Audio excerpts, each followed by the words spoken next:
प्रिय विद्यार्थियों, साइंस की ऑनलाइन क्लासेज में आपका स्वागत है। कक्षा 8th के लिए साइंस का वीडियो आज फिर उपस्थित है आपके सामने। तो आपसे अनुरोध है कि आप तैयार रहें। कक्षा 8 का हम सेल कोशिका के बारे में अध्ययन करेंगे। आज कोशिका की संरचना और उसकी कार्य क्या है।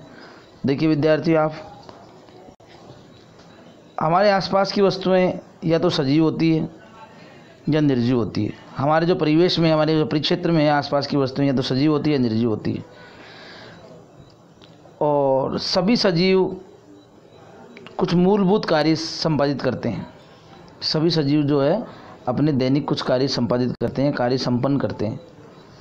तो विभिन्न अंगों के समूह विभिन्न कार्य करते हैं। शरीर के विभिन्न अंग होते हैं, विभिन्न कार्य करते हैं, जो आपके द्वारा सूचीबद्ध किए गए हैं। इस अध्याय में हम अंगों की संरचना मूलभूत इकाई के विषय में पढ़ेंगे। और संरचनात्मक मूलभूत इकाई, अंगों की संरचनात्मक मूलभूत इकाई ही कोशिका कहलाती है, जिसे हम कहते हैं कोशिका। क्या कहते हैं? कोशिका। जैसे विद्यार्थियों, उदाहरण के रूप में जैसे ईंट है हमारे पास, ठीक है। ईंट को जोड़ करके हम मकान बना लेते हैं, भवन बन जाता है हमारा। ईंटों को जोड़ करके मकान बनाया जाता है।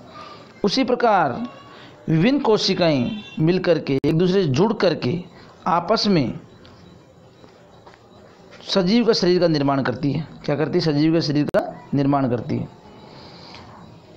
समझ गए होंगे आप। जैसे ईंटों से मकान बनता है, उसी प्रकार ही कोशिकाओं से जुड़कर ही मनुष्य का शरीर, सजीव का शरीर बनता है। अब कोशिका की खोज के बारे में देख लें हम। कोशिका, सेल, रॉबर्ट हुक ने 1665 ईस्वी में एक कॉर्क में देखा था। इसे कॉर्क में स्लाइड बना करके सामान्य रूप से उसको आवर्धित यंत्र की सहायता से उसका अध्ययन किया था। कॉर्क पेड़ की छाल का एक भाग होता है। उन्होंने कॉर्क की एक पतली स्लाइड ली और उसका सूक्ष्मदर्शी की सहायता से अध्ययन किया। उन्होंने कॉर्क की स्लाइड में अनेक कोशायुक्त तथा विभाजित बॉक्स देखे। इसे आप अंडरलाइन कर लेंगे। यहाँ पे कॉर्क ने रॉबर्ट हुक ने खोज कब की थी? कॉर्क में अध्ययन किया था इसका। ये बक्से मधुमक्खी छत्ते के समान दिखाई देते हैं। उन्होंने यह देखा कि एक कोष्ठ अथवा बॉक्स दूसरे से एक दीवार अथवा विभाजन पट्टी द्वारा अलग अलग होते हैं। हुक ने प्रत्येक कोष्ठ को कोशिका के नाम दिया था। हुक द्वारा देखी गई बक्सेनुमा संरचना वास्तव में मूल कोशिकाएं थी। तो विद्यार्थियों, कोशिका की खोज रॉबर्ट हुक ने की थी, 1665 ईस्वी में की थी। कॉर्क को उसमें और कोशिका को सबसे पहले कॉर्क में देखा था उन्होंने, और कॉर्क को उन्होंने सूक्ष्मदर्शी की सहायता से आवर्धित करके ही देखा था। ठीक है, क्योंकि कोशिका बहुत छोटी छोटी होती है, इनको दिखाई नहीं देती, हमारे सूक्ष्मदर्शी से ज़्यादा देखते हैं। देखो कोशिका आगे, भवन को जैसे मकान बनाने के लिए ईंटों की आवश्यकता होती है, ईंटों से मकान बनाया जाता है, उसी प्रकार सजीव में कोशिका दोनों ही मूलभूत संरचनात्मक इकाई है। जैसे भवन के लिए ईंट है, उसी प्रकार सजीवों में जो कोशिका है वो अंडरलाइन कर लेंगे आप। सजीवों में कोशिका जो है वो दोनों ही मूलभूत संरचनात्मक इकाई है, निर्माण की इकाई है मतलब ये। ठीक है, इस प्रकार ईंट निर्माण की इकाई है, तो ईंट से मकान बन गया, तो मकान पूरा दिखने लग गया। उसी प्रकार सजीव में छोटे छोटे कोशिकाओं से मिलकर के ही हमारा शरीर बनता है, और उसे कहते हैं मूलभूत संरचनात्मक इकाई। तो देखिए विद्यार्थियों, इसके बाद में यहाँ नीचे, निर्जीव ईंट की अपेक्षा सजीवों की कोशिकाओं की संरचना काफ़ी जटिल होती है। नीचे एक लाइन आई हुई थोड़ी सी, इसको अंडरलाइन करेंगे आप। निर्जीव ईंट की अपेक्षा, ईंट निर्जीव है, उसकी अपेक्षा, उसकी तुलना में सजीव की कोशिकाओं की संरचना काफ़ी जटिल होती है। चलिए आगे देखो। मुर्गी का अंडा देखो, बता देता हूँ आपको। मुर्गी का अंडा एकल कोशिका होती है, ठीक है, और आकार में बड़ा होने के कारण इसे हमारे नग्न आँखों से भी देख सकते हैं, क्योंकि इसका आकार बड़ा होता है, इसलिए हम आसानी से इसको देख पाएंगे। यहाँ पे देखो एक डिब्बा बनाया हुआ है, इसको अंडरलाइन कर लेंगे आप, चेक कर लेंगे। ईंट की दीवार ये बनी हुई है, ऐसा कुछ है। आगे देखिए, सजीवों में कोशिका की संख्या, आकृति एवं साइज में भिन्नता। वैज्ञानिक किस प्रकार सजीव कोशिकाओं को प्रेक्षण करके अध्ययन करते हैं, वह सूक्ष्मदर्शी का उपयोग करते हैं। वैज्ञानिक जो होते हैं सूक्ष्मदर्शी की सहायता से देखते हैं इन्हें, और सूक्ष्मदर्शी से कोई वस्तु आवर्धित हो जाती है, प्रतिबिंब होता है उसको आवर्धित हो जाता है, यानी बड़ा हो जाता है वो, और दिखाई देता है हमको, है ना। पृथ्वी पर लाखों जीव हैं, वह आकृति व साइज में भिन्न भिन्न है। उनके अंगों की आकृति, साइज, कोशिकाओं की संख्या में भिन्नता होती है। मतलब किसी का साइज बड़ा होता है, किसी का आकार बड़ा होता है, छोटा होता है, किसी की आकृति गोल होती है, किसी की लंबी होती है। ऐसे अलग अलग प्रकार की आकृतियों को पाए जाते हैं। तो कोशिका की संख्या के बारे में पढ़ेंगे हम। तो आप किसी लंबे वृक्ष अथवा हाथी जैसे विशाल जंतु के शरीर में पाई जाने वाली कोशिकाओं की संख्या को अनुमान लगा सकते हैं? नहीं लगा सकते हम।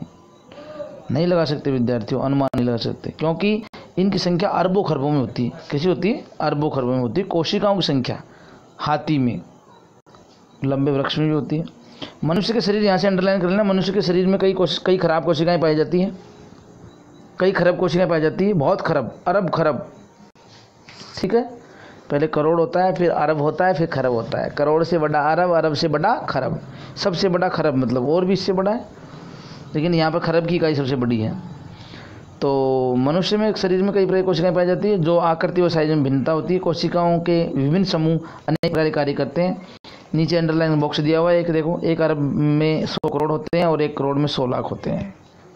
ठीक है, और 1 लाख में 100,000 होते हैं। तो इस प्रकार 100 का आंकड़ा चलता रहेगा ही। आगे देखिए, वह जीव जिनका शरीर एक कोशिकाओं से बना होता है, अंडरलाइन कर लेंगे आप। मोस्ट इंपॉर्टेंट क्वेश्चन आपके सामने प्रस्तुत हो रहा है। वह जीव जिनकी शरीर के एक कोशिकाओं से बना होता है, उन्हें एक कोशिका और एक से अधिक कोशिकाओं वाला बहुकोशिका। अब तो पहले बहुकोशिका का दिया हुआ है यहाँ पे ना, तो देखो इसमें दे रखा है मल्टीक्यूलर, बहुकोशिका मल्टीक्यूलर, मल्टी यानी अनेक और क्यूलर यानी कोशिका, अर्थात अनेक कोशिकाओं से बना हुआ शरीर बहुकोशिका कहलाता है। अब देखिए, एक कोशिकीय शरीर नीचे आ रहा है।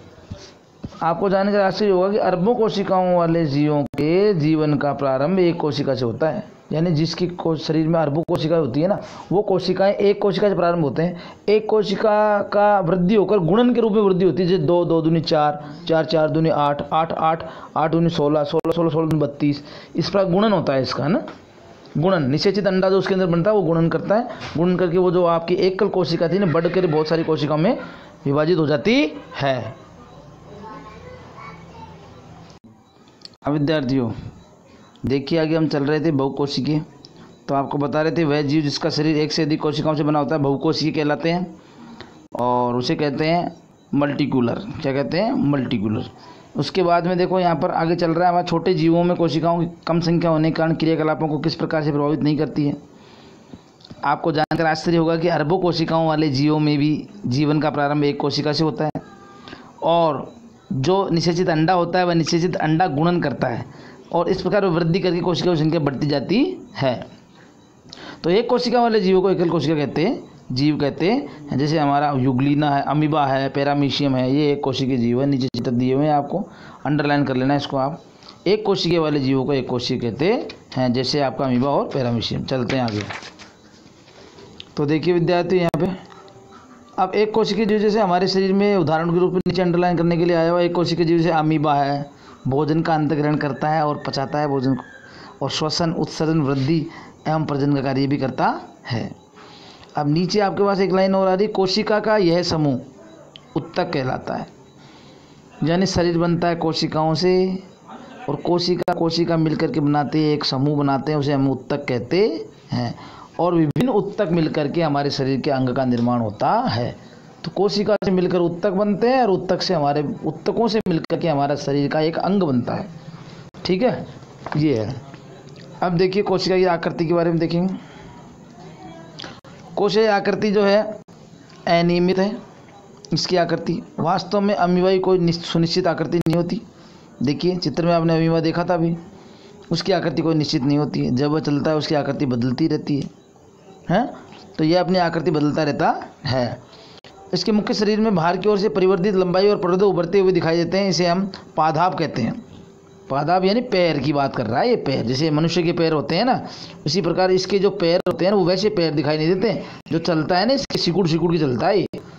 तो वो साइड वाले जो हिस्से हैं कंगूरे टाइप दिख रहे हैं, वो इसके पादाप कहलाते हैं। अंडरलाइन करना पादाप। उसके बाद देखिए आगे चलते हैं ऊपर।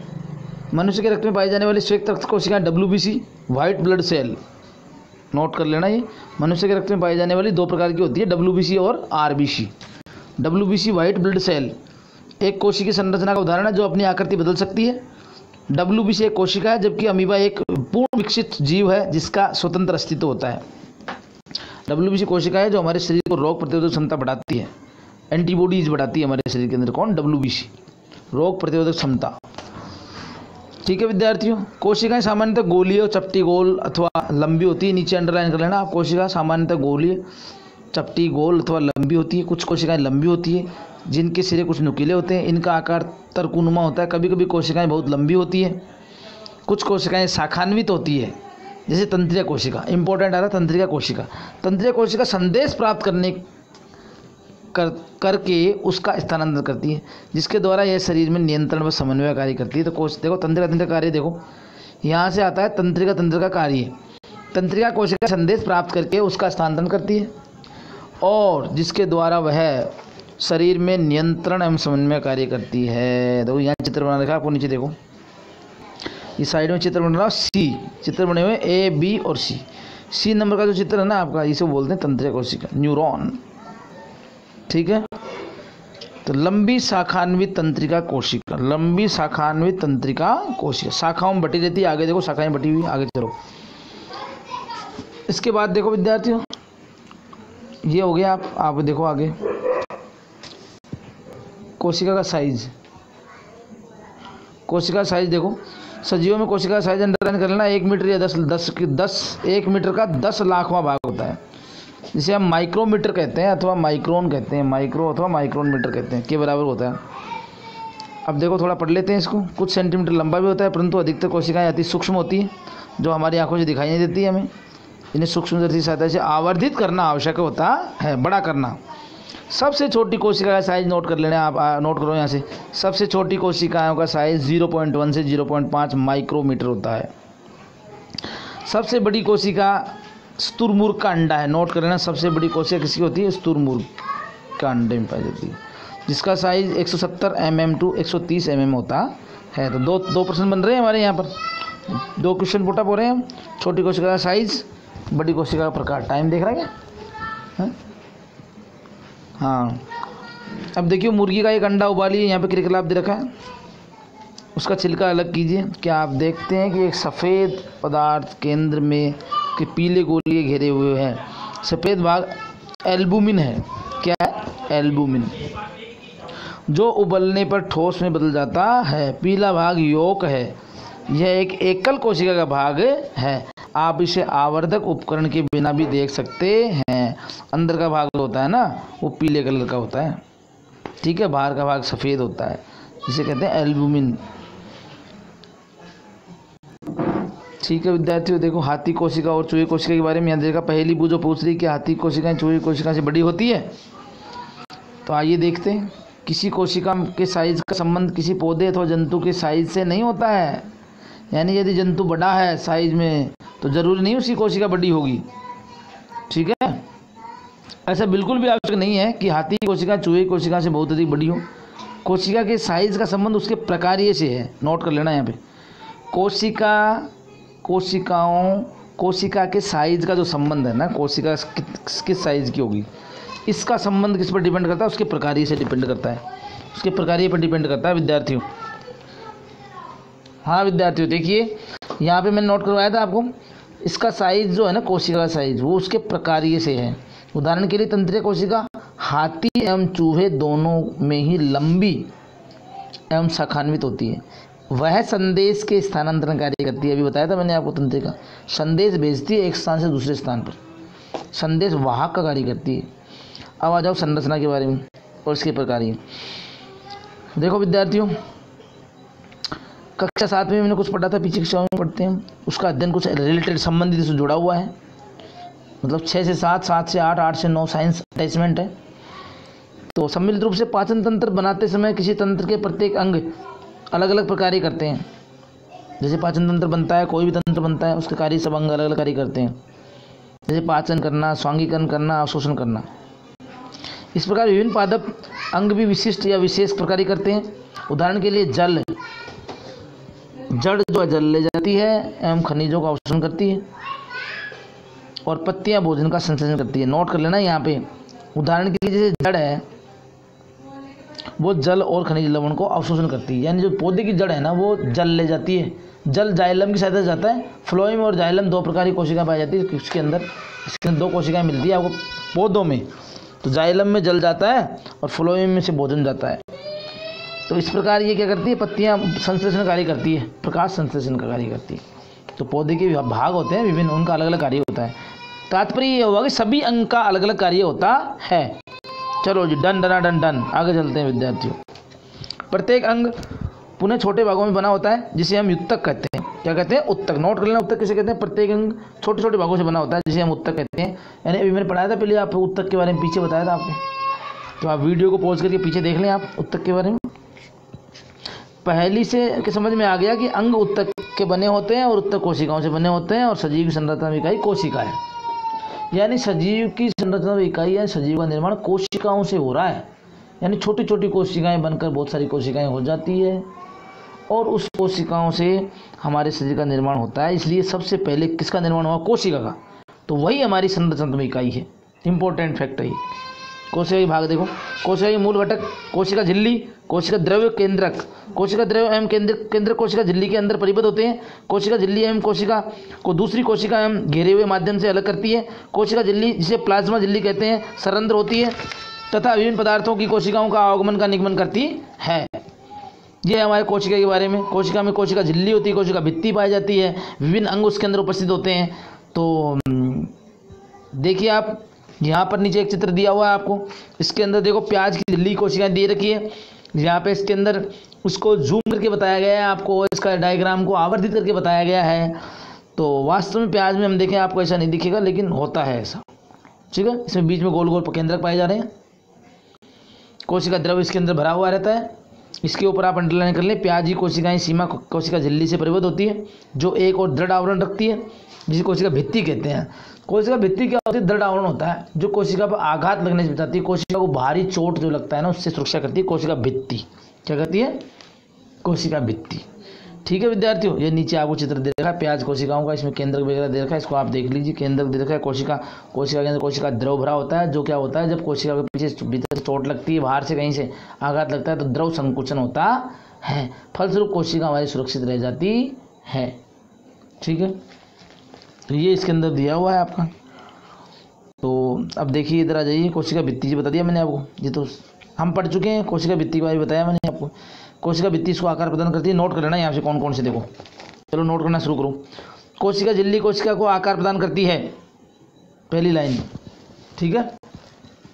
कोशिका झिल्ली कोशिका आकार प्रदान करती है, ठीक है। आगे चलो। अच्छा, उसके बाद में एक बाहरी मोटी परत की होती है, इसकी परत बहुत मोटी होती है, इसे शॉर्ट में लिख लेना, अपने आप बना लेना आप। इसकी परत मोटी होती है जिसे कोशिका भित्ति कहते हैं। कोशिका झिल्ली को आवृत करने के लिए अतिरिक्त संरचना पौधों की सुरक्षा के लिए आवश्यक है। पादप कोशिकाओं को ताप परिवर्तन, यहाँ से इंपॉर्टेंट फैक्ट और आगे देखो, पादप कोशिकाओं का ताप में परिवर्तन, तीव्र गति से चलने वाली वायु, वायुमंडल नमी इत्यादि विभिन्न परिवर्तनों की सुरक्षा की आवश्यकता होती है इनको। वह इन परिवर्तनों से प्रभावित होते हैं, इसलिए वे चल नहीं सकते। कोशिकाओं का प्रेक्षण ट्रेडेस्किया, इलोशिया व रइयों की पत्ती की झिल्ली में किया जाता है। इनकी स्लाइड बनाई जाती है, कुल मिलाकर ऐसा है, ठीक है। ये है। अब देखो आगे चलते हैं। इसके बाद में दूसरे नेक्स्ट पे देखो, मनुष्य की गाल कोशिका, कपाल कोशिकाएं बारे में दे रखी है, इसके अंदर चित्र बनाया हुआ आपका। ये मनुष्य की गाल की कोशिकाएं हैं, इसमें केंद्रक पाया जाता है, झिल्ली पाई जाती है, बाहर की ओर भारी आवरण झिल्ली कहलाता है। केंद्रक के अंदर भरा हुआ केंद्रक द्रव होता है, कोशिका द्रव बोलते हैं इसे हम। केंद्र के अंदर केंद्रक द्रव और कोशिका बाहर की है कोशिका द्रव इसके अंदर, ठीक है। कोशिका द्रव ये एक जेलीनुमा पदार्थ, नोट कर लेना। कोशिका द्रव है क्या? व्हाट इज कोशिका द्रव क्या है? हाँ देखिए आइए, कोशिका द्रव क्या है? कोशिका द्रव एक जेली जैसा पदार्थ है जो कोशिका झिल्ली एवं केंद्र के बीच में पाया जाता है। नोट कर लेना, कोशिका झिल्ली और केंद्र के मध्य पाए जाने वाला द्रव जो कोशिका द्रव कहलाता है। एक तो होता है केंद्रक, एक होता है कोशिका द्रव, ठीक है। कोशिका के अंदर संगठक व कोशिका द्रव में पाए जाते हैं। यह है माइटोकॉन्ड्रिया, गोल्गी कॉइल, राइबोसोम इत्यादि। हाँ विद्यार्थियों देखिए, अब आ जाता है केंद्र के बारे में। सजीव कोशिका का यह महत्वपूर्ण संगठक है, सामान्यतः गोलाकार होता है तथा कोशिका के मध्य भाग में स्थित होता है। नोट कर लेना, कोशिका के मध्य भाग में स्थित होता है, सामान्यतः गोलाकार होता है और यह एक महत्वपूर्ण घटक है। केंद्र के बिना काम नहीं चल सकता है, ठीक है। जैसे हमारे शरीर में श्वास के बिना व्यक्ति नहीं रह सकता है, उसी प्रकार केंद्र के बिना भी, समझ गए कि केंद्र के बिना, केंद्र का महत्वपूर्ण अंग है। केंद्र के बिना कोशिका कोई अस्तित्व नहीं है, ये मान लो आप। इसी सरलतापूर्वक अविभाजित करके सूक्ष्मदर्शी के नीचे आसानी से देखा जा सकता है। केंद्रक कोशिका द्रव से एक झिल्ली द्वारा अलग रहता है, इसे केंद्रक झिल्ली कहते हैं। नोट कर लेना, केंद्रक झिल्ली किसे कहते हैं? केंद्रक जो होता है कोशिका द्रव से एक झिल्ली द्वारा अलग रहता है, उसे हम केंद्रक झिल्ली कहते हैं, अथवा केंद्रावरण, केंद्र का आवरण, केंद्र का आवरण उसे कहते हैं केंद्र झिल्ली। ठीक है, केंद्र के चारों ओर आवरण होता है, उसे केंद्र झिल्ली कहते हैं। तो देखिए अभी यहाँ पे और नीचे आवर्धन क्षमता वाले सूक्ष्मदर्शी द्वारा देखने पर केंद्रक में एक छोटी सी संरचना दिखाई देती है, इसे केंद्रीय व न्यूक्लियस कहते हैं। इसके अतिरिक्त केंद्रक में धागे के समान संरचना पाई जाती है, जिसे हम क्रोमोसोम व गुणसूत्र कहते हैं। यह जीन के धारक हैं तथा अनुवांशिक गुणों अथवा लक्षणों के जनक से अगली पीढ़ी में स्थानांतरित हो जाते हैं जीन की सहायता से। जीन पीढ़ी दर पीढ़ी स्थानांतरित होते रहते हैं। आनुवांशिकता के पार्ट में, जेनेटिक्स के बाद में आप पढ़ेंगे, जीन्स आपके है ना वो ट्रांसप्लांट होते रहते हैं, वंशानुगत होते रहते हैं। ठीक है, अब ये है आपका, देखो यहाँ पे नीचे बॉक्स में आ जाइए। जीवाणु कोशिका केंद्र बहुकोशिकीय जीवों के केंद्रक के समान सुसंगठित नहीं होता, इसमें केंद्रक झिल्ली अनुपस्थित होती है। ऐसी कोशिका जिसमें केंद्रक पदार्थ केंद्रक झिल्ली के बिना होता है, प्रोकैरियोट कोशिका पाई जाती है। इंपॉर्टेंट टॉपिक है, इंपॉर्टेंट फैक्ट है, प्रोकैरियोट कोशिकाएं यानी ऐसी कोशिकाएं जिनमें केंद्रक जो है ना, केंद्रक पदार्थ केंद्रक झिल्ली के बिना पाया जाता है। केंद्रक झिल्ली के बिना ही केंद्रक पदार्थ मिलता है। ठीक है, केंद्रक पदार्थ तो मिलता है लेकिन केंद्रक झिल्ली नहीं है उसमें। ठीक है, झिल्ली नहीं पाई जाती इसके अंदर। उसके बाद इस प्रकार की कोशिकाओं में होने वाले प्रोकैरियोट कहलाते हैं। जीवाणु व नीले हरे शैवाल इसके उदाहरण है। तो प्रोकैरियोट के उदाहरण आप नोट कर लेंगे, जीवाणु हरे शैवाल है। प्याज की झिल्ली अथवा गाल की कोशिकाएं जैसी कोशिकाओं में झिल्ली युक्त सुसंगठित केंद्रक पाया जाता है। झिल्ली युक्त जिसमें झिल्ली पाई जाती है और केंद्रक पाया जाता है, दोनों, उसे कहते हैं यूकेरियोट कोशिका कहा जाता है। ठीक है विद्यार्थियों, तो देखो प्याज की झिल्ली की कोशिकाओं का परीक्षण करते हुए आपने देखा है कि कोशिका द्रव के बीच खाली स्थान अथवा दिखने वाली संरचनाओं पर ध्यान दिए। इसे हम रिक्तिका कहते हैं। क्या कहते हैं? रिक्तिका, यानी बीच बीच में जो खाली स्थान उसके बीच में पाया जाता है, रिक्त स्थान जो पाया जाता है, उसे हम कहते हैं रिक्तिका। क्या कहते हैं?